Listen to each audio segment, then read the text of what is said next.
travaille au site historique depuis plusieurs années. Quand j'ai commencé à travailler au site, c'est super inspirant, les vieux bâtiments. Puis, je me suis rendu compte que j'aurais aimé ça jeune, travailler au site, puis découvrir finalement l'histoire de chez moi davantage, parce que dans le fond, je la connaissais pas vraiment jusqu'à ce que je travaille ici. Et c'est pour ça que j'ai commencé à écrire La vie selon tout. C'est très, très animé, les quais, les pêcheurs, le site historique, la charpenterie indépendante. J'ai pris la charpenterie du site historique, puis je l'ai mis à part, parce que je voulais vraiment un endroit particulier. Ça se passe en Gaspésie. J'ai changé les noms des places, qu'elle habite à Merthierville. Alors, ça décrit un littoral qu'on peut retrouver à Percé, Passepébiac, Bonaventure, Carleton, Saint-Anne-des-Monts, Matane. Alors, c'est vraiment... j'ai voulu faire en sorte que n'importe qui pouvait s'identifier à la place. Et il y arrive plein de choses. Le premier tome, c'est vraiment... ça commence avec son anniversaire, c'est durant l'été.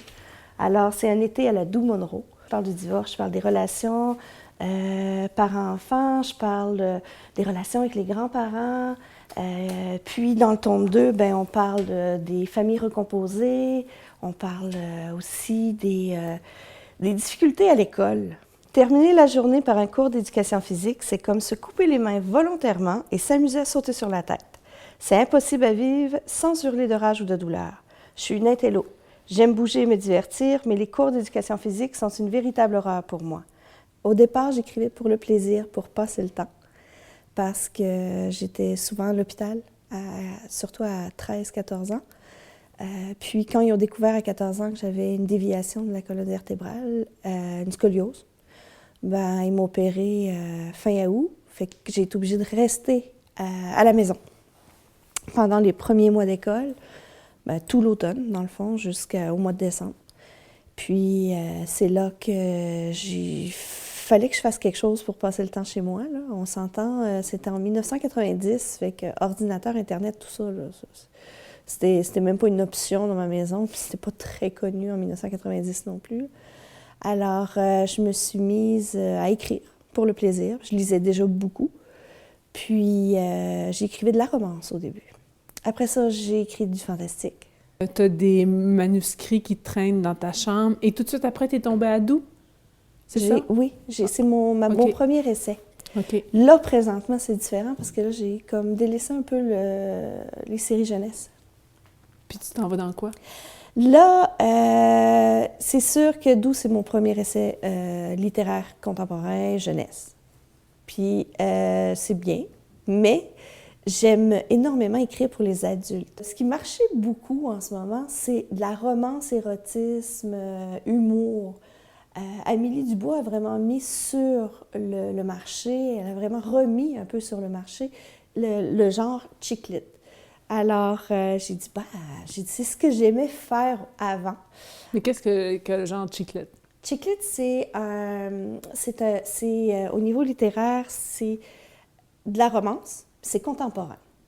Alors, c'est de la romance, mais avec beaucoup d'humour et des scènes érotiques dedans. Récemment, à force d'écrire au niveau chick lit, alors, j'ai sélectionné des gens autour de moi, dans mon entourage, partout, que je connais des gens partout à travers le Québec, fait que j'ai sélectionné 5 personnes. Et je leur envoie, à chaque fois que je finis un chapitre, je leur envoie. Puis là, ils me donnent leurs commentaires, ce qui m'incite à écrire encore plus. Et suite à leurs commentaires, j'ai décidé d'envoyer ça à différentes maisons d'édition à travers le Québec spécialisées, justement, dans le genre romance, érotisme et tout ça. Et une maison d'édition, ça a été refusé, je pense que je l'ai envoyé à 4. Il a été refusé 2 fois. Il y en a un qui est en train d'étudier un des textes. Et un autre m'a dit, après 3 mois, « Madame Lacroix, c'est très, très bon.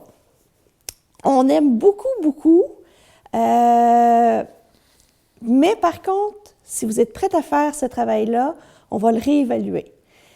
On veut plus de scènes érotiques. Et on veut, sans changer la trame de l'histoire, et on veut que vous passiez de 40 000 mots à 80 000 mots. Combien de temps ça vous prendrait pour faire ça? » Là, je calculais mon temps, puis je me disais, mon Dieu Seigneur, je m'en vais au Salon du Livre à Rimouski, je suis comme trop serrée. J'ai dit, OK, 9 jours. Alors, j'ai pris 9 jours pour écrire le double. Et la façon dont il me parlait, c'est qu'il voulait vraiment le 50 Shades of Grey du Québec. Fait que c'est ce que je leur ai fait. Si tu es passé de 40 à 80 000 mots en 9 jours, tu as dû rajouter beaucoup de « ah oui ». Oui. Ah oui. Alors, il fallait pas changer la trame de l'histoire. Fait que j'ai rajouté des chapitres, j'ai rajouté des scènes. Puis là, je suis obligée d'aller voir mes amis. Je suis célibataire depuis plusieurs années, puis je manquais d'imagination. Puis j'allais voir mes amis, puis je leur disais, là, raconte-moi des anecdotes érotiques. Ben là, c'est pas tout le monde qui veut raconter des anecdotes érotiques, mais il y en avait toujours une qui me sortait, une histoire de genre, ils ont resté pris dans la voiture. Ils sont allés à la chambre d'hôtel, et finalement, les gens les entendaient dans la chambre à côté. Plein de petites anecdotes comme ça, qu'on plaisantait entre filles, qui finalement ont nourri un peu mon imagination. Parce qu'en 9 jours, il y avait des moments où j'écrivais sur ma page personnelle de Facebook, « Ah, je sais plus quoi faire, j'ai plus d'imagination, je suis à bout, il me reste 20 000 mots à écrire, je sais plus quoi écrire. » Il fallait pas changer la trame de l'histoire, c'était ça le plus important. Fait que c'était du sport. Merci, Madame Lacroix. Merci.